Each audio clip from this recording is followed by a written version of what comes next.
It's 3 in the morning, and a sharp pain rips through your stomach. Your skin is soaked in sweat. The room is spinning. Today, you'd grab your phone, call for help, or walk to a pharmacy and be fine in a few hours. Now take away that phone. Take away the pharmacy. Take away every word you know for bacteria or virus. That's the world our ancestors lived in for over 99% of human history. No explanations, no medicine cabinet, just pain, darkness, and a very real fear that you might not see the sunrise. So, what did people actually do when they got sick? Thousands of years before doctors existed, the answer is stranger, darker, and more clever than you'd expect.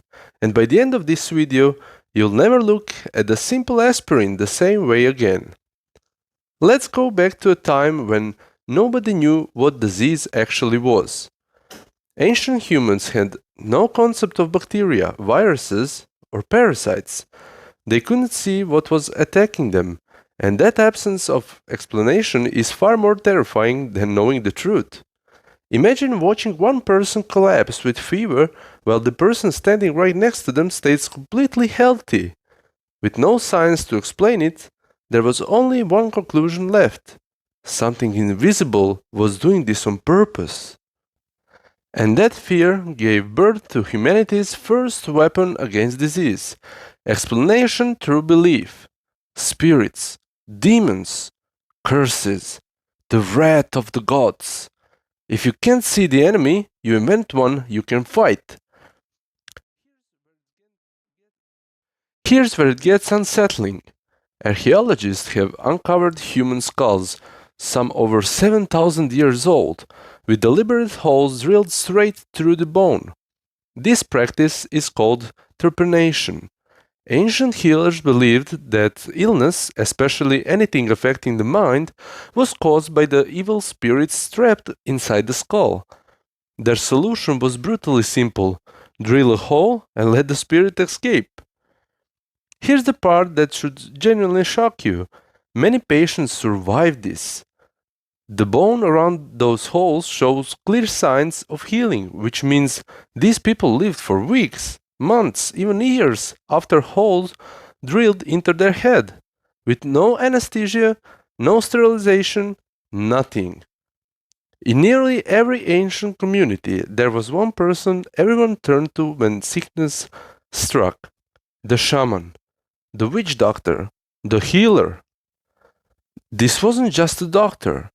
This person stood between the world of the living and the world of spirits, and carried something just as powerful as medicine: hope.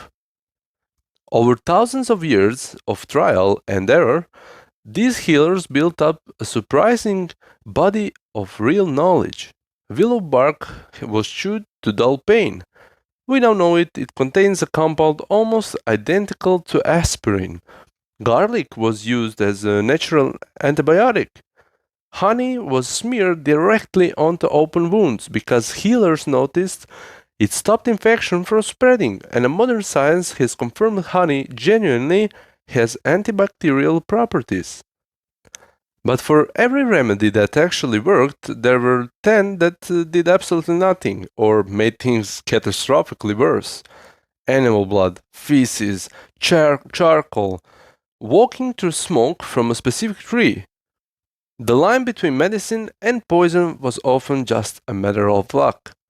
Now, here's where things get darker. Fear of disease was sometimes more dangerous than the disease itself. When plague, smallpox, or cholera swept through the community, the response was often brutal: isolate the sick or cast them out entirely. In many cultures, a sick person was simply removed from the village and left alone to either recover or die completely abandoned, because their illness was seen as a curse that could spread just by proximity. And here's the twist: they weren't entirely wrong. Without any scientific understanding of contagion, these communities instinctively figure out that physical closeness spread disease. The very concept of quarantine that we still use today has its roots in this ancient survival instinct. Keep the sick away, and maybe the rest of you live. In more advanced civilizations like Egypt and Mesopotamia, disease became something almost bureaucratic. The Egyptians believed illness came from the goddess Sekhmet, a deity who could both unleash plague and cure it. Priest physicians blended prayer with the real surgery. Archaeologists have found Egyptian medical texts describing the precise setting of broken bones, written right alongside instructions for casting out demons. Now, let's talk about the brutal truth nobody wants to admit. Surviving sickness in the ancient world had almost nothing to do with the courage, or prayer, or luck alone. It came down to two things: your overall health before you got sick, and your access to resources. People with better nutrition, cleaner water, and less physical exhaustion had stronger immune systems and a real shot at surviving an infection that would kill someone else within days. That means chiefs, priests, and wealthy people who ate better and weren't worked to the bone statistically had far better odds of surviving than ordinary laborers and slaves. Children under 5 and the elderly were the most vulnerable of all. Archaeological estimates from ancient burial sites suggest that in some prehistoric communities, up to half of all children died before reaching the age of 10. Most of them from illness we now cure with a single injections or a week of antibiotics. And yet, somehow humanity survived.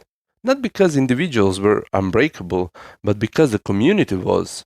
The person who nursed the sick, the healer who gathered herbs at dawn, the knowledge passed down, generation after generation, refusing to die even when the people carrying it did.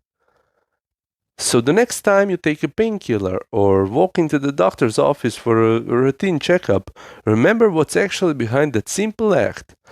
Thousands of years of fear, guesswork, and desperate attempts to understand something completely invisible.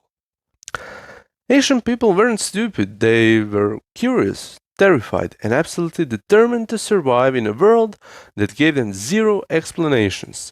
Every plan they tested, every ritual they performed, every act of caring for someone dying beside them, all of it was their way of fighting something they couldn't see but could absolutely feel. And maybe that's the real lesson here, the instinct to care for the sick, to refuse to let someone face their worst moment completely alone. That might be one of the oldest and the most human things we've ever done. If this changed the way you think about ancient history, hit subscribe, because this is just the beginning of how strange and how human our past really was.